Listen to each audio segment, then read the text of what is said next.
حضرت حاجر نے فرمایا کہ اگر رب کا حکم ہے پھر یہ ایک اسماعیل ہے، اگر اس کی جگہ پہ سینکڑوں ہزاروں اسماعیل بھی ہوتے تو میں حاجرہ اللہ کے نام پہ قربان کرنے کے لیے تیار ہو جاتی۔ پھر حضرت اسماعیل کے پاس شیطان آیا، کہا کہ اسماعیل تمہیں پتہ ہے تمہارے والد تمہیں کہاں لے کے جا رہے ہیں؟ آپ نے فرمایا کہ دوست کی دعوت پہ جا رہے ہیں۔ کہنے لگا نہیں، تمہیں ذبح کرنے کے لیے لے کے جا رہے ہیں۔ حضرت اسماعیل علیہ السلام نے فرمایا کہ بھلا اتنا مشفق شفیق باپ بھی اپنے بیٹے کو ذبح کر سکتا ہے؟ تو شیطان نے وہی جواب دیا کہ ان کا گمان ہے کہ انہیں رب کا حکم ہے۔ حضرت اسماعیل علیہ السلام نے فرمایا کہ اگر رب کا حکم ہے تو پھر اسماعیل کی ایک جان ہے، اگر ہزاروں جانیں بھی ہوں تو میں رب کے نام پہ قربان کرنے کے لیے تیار ہوں۔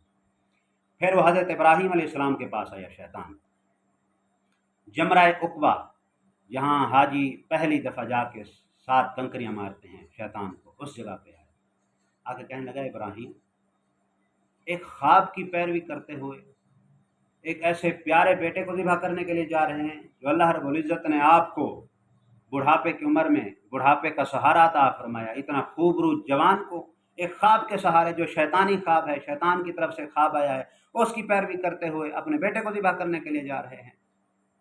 آپ نے وہاں اعوذ باللہ پڑھا اور 7 کنکریاں اٹھائیں اور شیطان کو مارا، وہاں سے بھاگ گیا۔ پھر جمرہ وسطیٰ والی جگہ پہ وہاں آ گیا، پھر آ کے ورگنانے لگا، ابراہیم سوچ لو، ایک شیطانی خواب کی پیروی کرتے ہوئے اپنے بیٹے کو ذبح نہ کرو، بعد میں پچھتاؤ گے۔ حضرت ابراہیم علیہ السلام نے وہاں بھی 7 کنکریاں ماری۔ پھر جمرہ اخرى تیسری جگہ پہ آ گیا، وہاں بھی ورگلانے کی کوشش کی تو وہاں بھی اس نے منہ کی کھائی، 7 کنکریاں حضرت ابراہیم علیہ السلام نے اس کو ماری۔ اب یہ ایک ایسا انداز ہے جس طرح ایک کتے کو بندہ اپنے سے دفع کرنے کے لیے کوئی چیز اٹھا کے مارتا ہے کہ بھاگ جا مجھے نقصان نہ پہنچا، تو ابراہیم علیہ السلام نے بھی شیطان کے ساتھ یہی انداز اپنایا کہ یہ میرے راستے کی رکاوٹ بن رہا ہے، میں اپنے رب کے امتحان میں جو کامیابی حاصل کرنے کے لیے جا رہا ہوں یہ میرے راستے کی رکاوٹ بن رہا ہے۔ جس طرح کتا جو ہے راستے کو روکتا ہے، یہ شیطان بھی کتا بنا ہوا ہے، راستہ روک رہا ہے۔ تو آپ نے جو انداز اپنایا، کنکریاں اٹھا کے اس کو ماری، اللہ رب العزت کو یہ انداز اتنا پسند آیا، اللہ رب العزت نے قیامت تک آنے والے حاجیوں کو حکم دے دیا کہ اس وقت تک تمہارا حج قبول نہیں کروں گا جب تک میرے ابراہیم کی سنت کو ادا نہیں کرو گے۔ تو حضرت ابراہیم علیہ السلام حضرت اسماعیل علیہ السلام کو لے کے مقام مینا پہنچے، وہاں جا کے بات کو واضح کیا، یہی کہا کہ یا بنی انی اری فی المنام انی اذبحک فانظر ماذا تری، اے میرے بچڑے، ایک ہوتا ہے بنی اور ایک ہوتا ہے بنیا، ہماری زبان میں بھی کہا جاتا ہے بچہ اور بچڑا، تو یہاں ایک پیار بھرا انداز ہے، اے میرے بچڑے، اے میرے پیارے لال، یا بنیا، اے میرے پیارے بچڑے، انی اری فی المنام، میں نے خواب میں دیکھا ہے، انی اذبحک، کہ میں تمہیں ذبح کر رہا ہوں، فانظر ماذا تری، تم بتاؤ تمہاری کیا رائے ہے۔ تو آپ سن چکے ہیں، آپ نے عرض کی حضرت اسماعیل علیہ السلام نے کہ یا ابت فعل ما تؤمر، اے میرے باپ آپ کر گزریے جس کا آپ کو حکم دیا گیا ہے، ستجدنی انشاءاللہ من الصابرین، انشاءاللہ آپ مجھے صبر کرنے والوں میں سے پائیں گے۔ علامہ اقبال یہاں فرماتے ہیں کہ یہ فیضان نظر تھا یا کہ مکتب کی کرامت تھی، سکھائے کس نے اسماعیل کو آداب فرزندی، کہ حضرت ابراہیم علیہ السلام تو مصر میں رہتے تھے اور حضرت اسماعیل علیہ السلام، حضرت ابراہیم علیہ السلام ملک شام میں رہتے تھے، حضرت اسماعیل علیہ السلام یہاں مکہ مکرمہ میں رہتے تھے، تو یہاں کس نے یہ آداب فرزندی سکھائے کہ اے میرے باپ جس طرح آپ کو حکم ہے کر گزریے۔ فرمایا کہ یہ فیضان نظر تھا، یہ مکتب کی کرامت تھی، سکھائے کس نے اسماعیل کو آداب فرزندی، کہ باپ کو نہ نہیں کی جاتی، جس طرح باپ کہتے اس طرح مان لی جاتی ہے بات، اگر وہ جان لینے کی بات بھی کرے تو دریغ نہیں کیا جاتا، قربانی دی جاتی ہے۔ تو کہا کہ باپ تو دور تھا، تو یہ کس نے سکھایا؟ اگر کوئی آج کل کی ماں ہوتی تو وہ کہتی کہ یہ تیرا باپ ہے جس نے تجھے ایک وادی بیاباں کے اندر بچپن کی عمر میں مجھے اور آپ کو بے سہارا چھوڑ دیا تھا، اب تو جوان ہو گیا تو تجھے ذبح کرنے کے لیے آ گیا ہے۔ حضرت اسماعیل علیہ السلام نے یہی جواب نہیں دیا کہ آپ کا میری جان پر حق ہی کیا ہے، جب میں چھوٹا تھا آپ مجھے چھوڑ کے چلے گئے، نہیں یہ نہیں کہا، کہا کہ یا ابت افعل ما تؤمر، اے میرے باپ جس طرح آپ کو حکم دیا گیا ہے آپ کر گزریے، ستجدنی انشاءاللہ من الصابرین، انشاءاللہ آپ مجھے صبر کرنے والوں میں سے پائیں گے۔ حضرت اسماعیل علیہ السلام جب ذبح ہونے کے لیے تیار ہو گئے تو عرض کی حضرت ابراہیم علیہ السلام سے کہ میری چند گزارشات ہیں، اگر آپ مناسب سمجھیں تو ان کو پورا کریں۔ حضرت ابراہیم علیہ السلام نے فرمایا کہ بتاؤ کون سی گزارشات ہیں؟